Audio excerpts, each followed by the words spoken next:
the 16th century, 1 in 4 Tibetans was a Buddhist monk or nun. It was during this golden age of Tibetan Buddhism that a tradition originated where upon the passing away of an enlightened Buddhist teacher, a young child would be recognized as their reincarnation. This child would assume leadership of their predecessor's monastery, as well as its surrounding villages. They called these children tulkus. In 1900, a child was born in Tibet. He would become a great Buddhist master. His name was Sechen Kongtrul Rinpoche. In 1960, he died while imprisoned by the Chinese government. In 1973, he would be reborn in America as me. I had a dream also before you were conceived, which was quite interesting. There was a being there standing in the corner. It was a male, and said to me in the dream, said, "Please will you give me a place in your body?"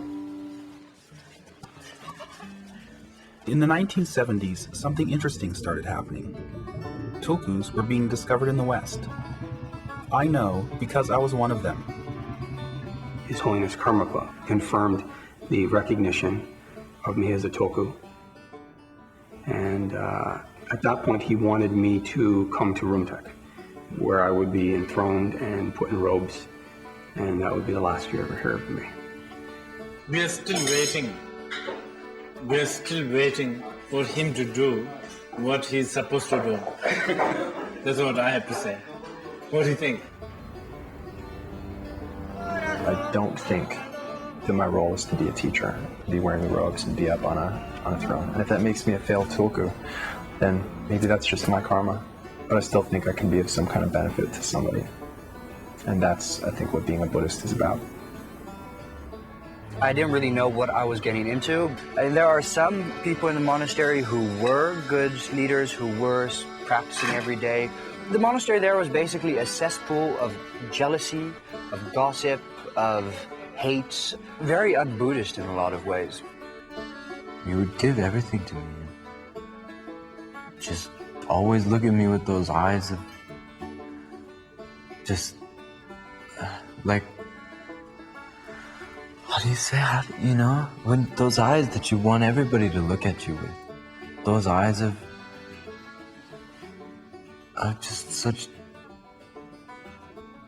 care. I don't know. When I was a child, the idea of being a tulku seemed completely normal.